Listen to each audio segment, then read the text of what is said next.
All right, guys, another little just concept for you and explaining a couple chokes and how they relate to each other and they're not being used. We're both older and really broad and wide, so things don't look the best. I'm a little concerned about that. But if someone's in your guard, there's two chokes that aren't being used enough. And one is the handgun choke. You get a single collar tie and you grab palm facing you, okay, supinated towards you, and you shove them to your armpit. This is exceptionally helpful if someone immediately when they go to a double underpass, even though you could probably power through that handgun choke if they don't snap you all the way to their armpit to be like a guillotine, most people will bail. So as soon as someone goes double under, you should be a check, and I've been doing it since like 97 when I started jiu-jitsu, to make them bail on a double underpass from your guard. Okay, so as soon as they go double unders, handgun choke. Handgun choke, I would go here, snap them down to my armpit, and choke them there. So just mechanically, I'm going to show you. We don't have a camera person to really show it, but I'd have a collar tie. I grab my own wrist, palm facing me, my own wrist, and then I would pull them down, just go loose a little bit here, and there's my choke. Okay, so something else I've done is was a guy's posturing in your guard, and this might work for the double underpass as well. Instead of no gi, if he's got a gi, he's got a lapel, I'll shoot one as deep as I can for any kind of lapel choke. If I get this and I got his head, all I got to do is be able to snap him down, which with the gi is super easy because I'd maybe be sitting up in here. I'd have this, he posture up a little bit, and I pull him down. It's super simple because of your body weight and leverage, right? You're just curling him in, his head's above his base, he's gonna fall forward. So it's the same thing here, sit down a little bit. It's the same thing here. I got this, I'm gonna shoot this in, and I snap him like the handgun choke or like a guillotine to this. I'm gonna flare this elbow up to this armpit.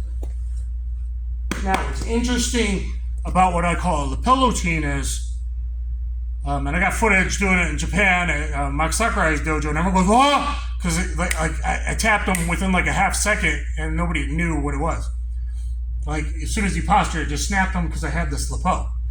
What's really cool about the lapelotine is most guillotines, you're either going to stretch a guy out or you're going to crunch in.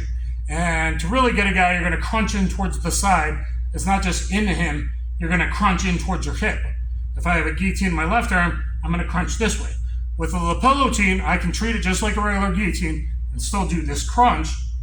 Or you can actually rotate the other side because it's going to pull this all the way across. I would have closed guard. It's hard to show.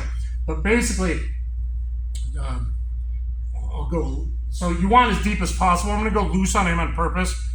Try and just breathe through it and tap when you need it. I'm going to go here. I'm going to go really light. So I can just, at that point, regular guillotine him that way towards my head. Or I could actually go with full, I'd fall back, wrap my guard, full guard. I'd go the other way. And so instead of guillotine crunching to the side, into the crunch, into the side, you have the guillotine. You could actually pull the other side. Now it's going to be hard to show it. Scoot back just like an inch. Let me kind of explain that to you guys. Let's see if we get it in here. So if I got him in here, I'm going to try to snap him as he postures up. So I got collar tie here, right? And I'm going to use my hand and mostly the gi to snap him down. Snap him down to the armpit. Okay, ready? I'm going to snap you here. Boom. I get him there. Now I'm going to go loosen. You're so big. Let me sit up. I'm going to snap him to this armpit. Here. Now I don't even have him that good here. But so I can crunch him here. I'm going to tap you twice. I can crunch here. Or I can go the other way. I would want as high a guard as I can, ideally full guard. I can go this other way. Okay? And trust me, if I was going deeper on him, it's like super tight. And if you can get a rock back, get a full guard, even better. But you get your legs as high as possible. And what's cool about it is you can treat it regular guillotine style. Or like him, he's so wide, I didn't really have a guard. I could have just used my pressure, my right leg, to kick off on his body and pull it apart, and I would finish him going the opposite direction of the direction the head is at. So that is the handgun choke and the lapelotine choke and how they relate to each other. Stay tuned. Come back in here in a minute, Joe. So I just want to show, if Joe he just goes from both arms in and both arms out. He brings his elbows, pummels under. As soon as he does that, guys, you got to shoot the handgun choke position. Now, ideally, I want to pull him that way, yank him down into it.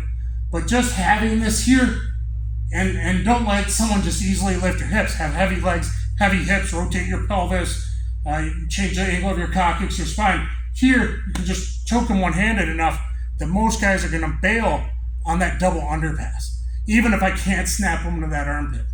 So, act like you're double underpassing again. I get here.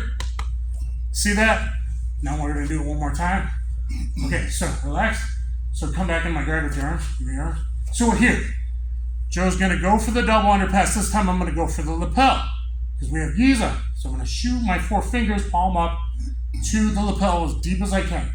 He goes for the double underpass. I shoot this in, grab the head, and now pull for the lapelotine. Now, I'm not saying most people will tap to that unless I shuck them all the way to the armpit. What I am saying is most people don't know what that is, especially with the lapel pressure. Either way, they're not used to that. They don't like that. And unless they really know that, hey, I can just stack you, lift your hips up and stack you like a wrestler, roll you into a ball like my instructor Gokar Svichin did and actually choke the guy out instead of just using it as a pass. You stack pass and actually put your knee under his hips to fold him in a ball and tap him out. Most people will bail on that before that. So either handgun choke or lapelotine choke, combine them, they're conceptually the same, and it's mostly awesome as a double underpass counter. So try it out, guys. Let me know what you think in the comments down below. Thanks.